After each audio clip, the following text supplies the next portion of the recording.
whose neck can't support her own head. One day you'll dislocate the wrong way and you won't come round. And that's the scary truth. The young survivor of a cancerous tumour who now requires surgery to rebuild his face. È un difetto di sviluppo osseo dello scheletro facciale. C'ha una dismetria, il lato sinistro è diverso dal destro. And unexplainable and painful burn-like blisters for an American woman whose nervous system is under attack. I went from having one burn on my arm to having 30 burns from my hand to my elbow. Their afflictions are rare and mysterious, but with modern medicine and the power of love, they fight back. These are stories of astonishing human courage, a powerful passion for life.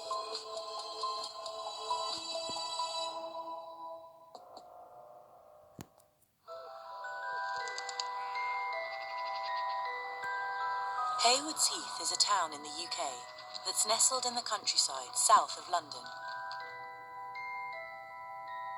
It is home to 19-year-old Elena Green. My room is the only place I go.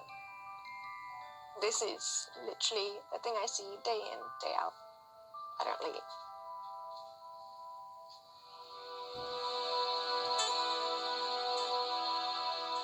Bedbound for the last 12 months, Elena is rarely able to visit the world outside her bedroom window.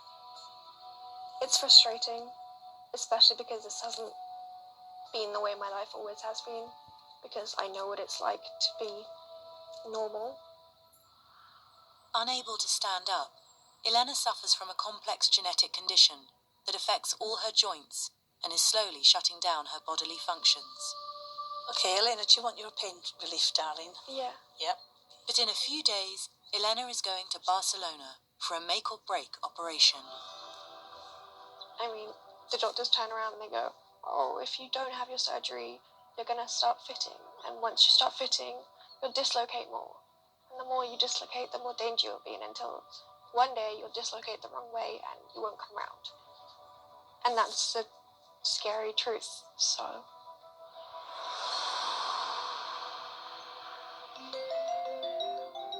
Right from the start, Martin and Letitia's only child was a bundle of energy.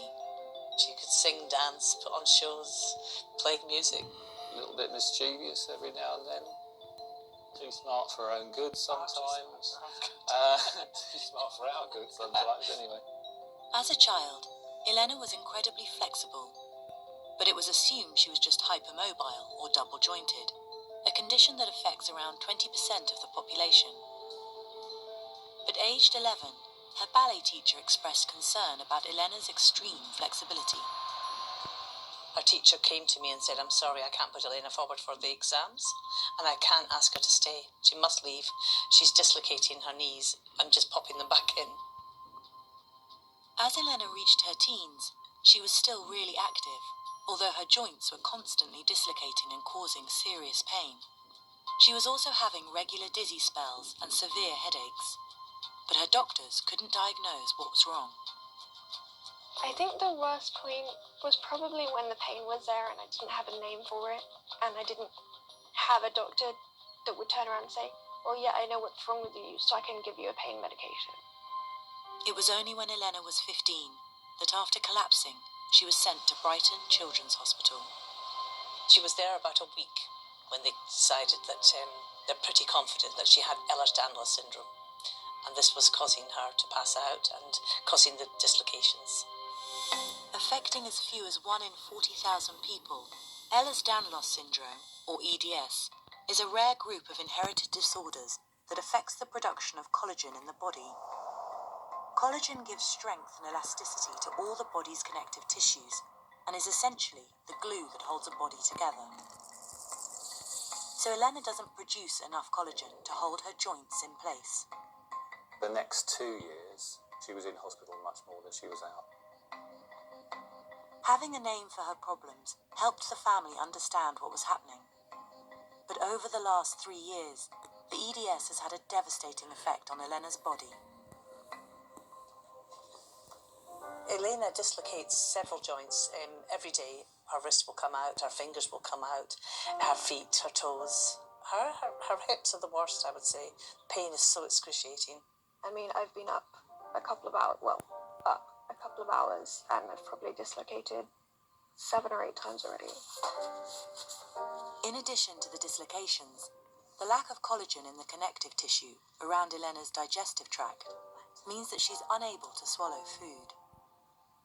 I haven't eaten anything since Christmas Day 2014, when I ate a cocktail sausage and a tiny spoonful of trifle. Elena now feeds through a total parenteral nutrition, or TPN line. Attached for 15 hours every day, it's a special liquid food mix that releases all the essential nutrients directly into her bloodstream. I think the most important thing about TPN is that everything has to be done in a sterile manner, because everything will carry infection towards Elena's heart. All right, well done. It's teamwork, isn't it, Elena? Elena's TPN is inserted into a large vein just below her collarbone that leads directly to her heart. Well done. And then we just set the pump. 2 litres to be infused over 15 hours. Glad it's only 15 hours. The latest complication of this destructive syndrome is that Elena has been diagnosed with craniocervical instability. The ligaments in her neck have become too weak to support her head. I wear the neck brace to stop my neck from dislocating at sort of the bottom of my skull. And if I didn't wear it, then it could cause either like a small fit or a very large fit, or it could cause me to stroke as well. The only solution is a cervical spinal fusion operation, which will stop her neck from dislocating, but means she will never be able to turn or tilt her head. When I found out that there was surgery that could help, there was like, the first second was kind of like, oh my gosh, yay. And then the second was like, oh, okay, surgery, like knives and pain. There are very few hospitals in the world that specialize in cervical spinal fusion for patients with EDS. The nearest one is in Barcelona. Elena hopes that this surgery will enable her to stand up and maybe even walk.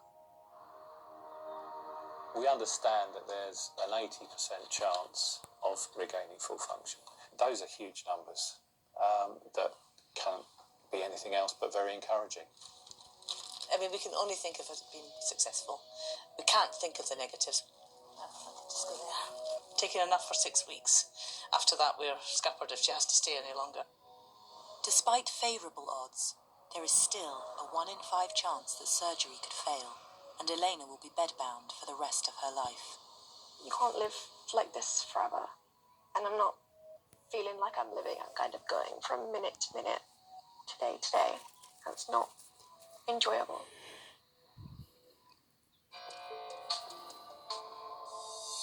Still to come, preoperative scans in Barcelona are agonising for Elena. Want to put a little cushion over your back? No, on her back. No? And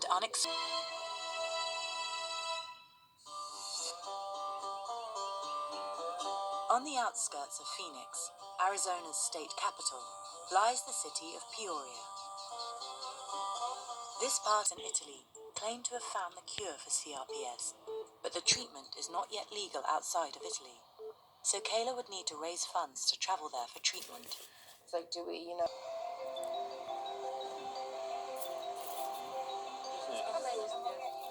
19-year-old Elena Green is making a rare but vital trip outside her bedroom.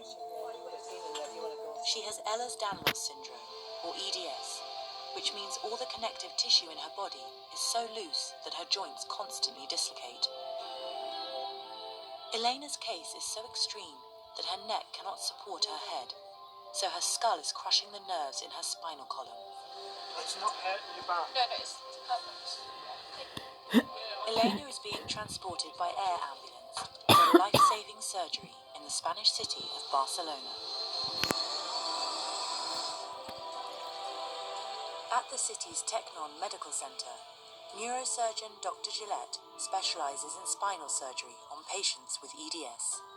Elena's condition is called EDS. EDS affects all the hair connective tissue, so it means that all the tissues in her body are softer. Especially, there is something called cervical instability, which means that there is an instability between the brain and the cervical spinal cord, and normally they can't stand the weight of the head. It happens then that there is a compression of the brainstem that makes them to suffer from different neurological issues. Using metal rods and screws, Dr. Gillette plans to fuse the top of Elena's cervical spine at the junction where it connects with the skull.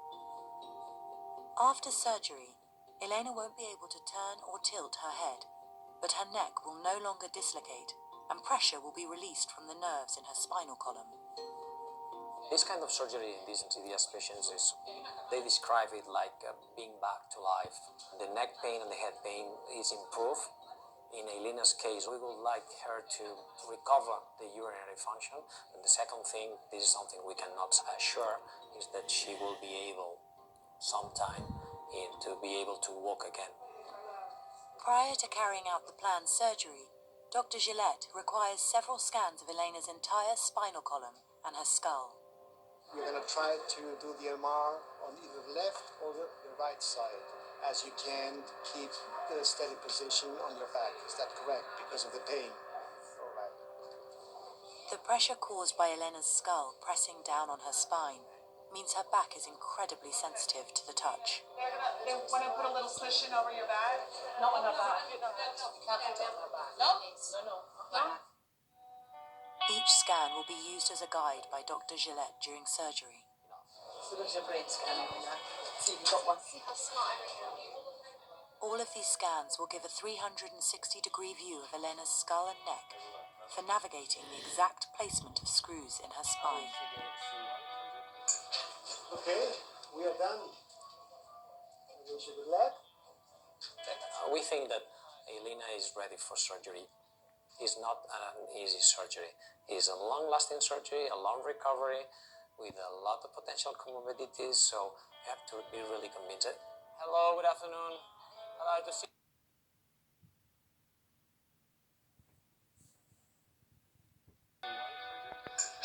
Okay, we are done. I wish you good luck. We think that Elena is ready for surgery. It's not an easy surgery. It's a long-lasting surgery, a long recovery, with a lot of potential comorbidities, so you have to be really convinced. Hello, good afternoon. Hello, to see you. In her case, I think that she has been thinking quite a lot and she's really ready. Hello, Elena. How are you doing? Okay. Are you concerned, worried about the surgery? I'm just a bit anxious and I kind of want it out the way, I guess. Yeah, I understand, don't worry. Due to its complexity, Dr. Gillette believes tomorrow's operation will take around 10 hours. I want the pain to be over. Even though I know it's going to get worse, I know that once I get through that couple of days that it's really bad, it will start to get better, which I'm looking forward to.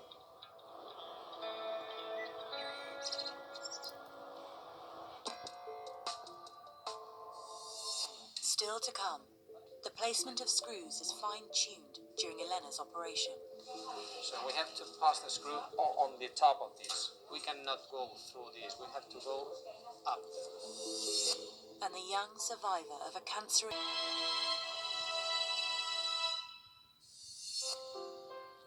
19-year-old Elena Green suffers from a rare form of Ehlers-Danlos syndrome. The condition means the connective tissue in her body is so weak that her neck could dislocate and kill her. This morning, she's in Barcelona for life-saving spinal fusion surgery. See you on the other side. Right? Love you. Elena's parents, Letitia and Martin, can only watch as their daughter is wheeled away for an operation that they hope can give her some of her life back. My parents always taught me to try and find the positives and lower my expectations. You can't be disappointed by things, and they prepped me really well, considering we didn't know all of this was going to happen. I'll take what I can get. Teenage normal should be nice. Hola. ¿Qué tal? ¿Ready? Okay, now it begins the time for the anesthesiology. So laying back or on your side. Okay, so like being almost in the beach. The surgery will take about 10 hours, but there's 2 hours of prep before it can start. No, we're placing the electrodes, so in that way then we can assess the integrity of the neural structures that are potentially at risk during the surgery.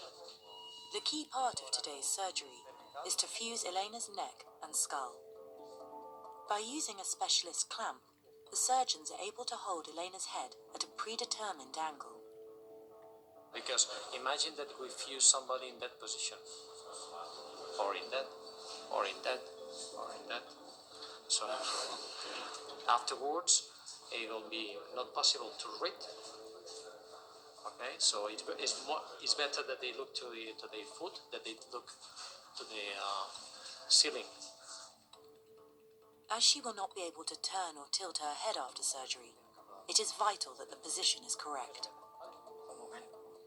Yeah, it seems that the alignment is correct. We checked it several times. Hopefully it will change Lena's life. Let's see. You never know. That's why we're here. Craniocervical fusion for EDS is such a specialist operation that it is only carried out in a handful of hospitals in the world. The surgery is complex because we have critical structures there, like the brainstem, the vertebral artery. Dr. Gillette and Dr. Oliver work together to first insert rods and screws that will act as a framework to hold Elena's spine in a set position. These are the planet screws. We're planning here C1, C2, and C7, T1. This is supposed to be the trajectory of the screws, do you see? And then this is the CT scan. Here there is vertebral artery. So we have to pass the screw. In this case, was a difficult one. Let's just pass the screw. So on the top of this to avoid it. We cannot go through this. We have to go up. To help promote bone growth inside the metal framework, 2 of Elena's ribs have been removed and placed alongside her vertebrae. Here there are the screws in the occipital bone. There are the rods and one screw in each vertebra inside from C1 to T1. And after there are the ribs against the vertebra fixed with Schoenherr cables. And this allows the bone fusion. And we are at the middle, and now we are preparing the second part of the surgery. Elena has been in surgery over 5 hours, but like many EDS patients, she also suffers from a tethered spinal cord. The cord should detach whilst still in the womb. When it doesn't, it causes numerous neural problems, including incontinence, lower back pain, and muscular weakness in the legs and hips. By releasing it and reattaching it higher up her spine, Dr. Gillette hopes that Elena may recover some functions. Everything went well. We are happy so far. So now we have to see if finally there is a good outcome. This is something that we never know until she's awake. So we have to wait until some days actually. In a week or a couple of weeks, we will see the answers.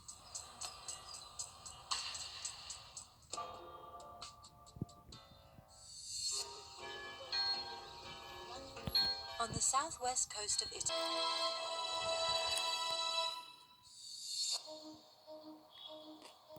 18-year-old Kambu Sai, also known as...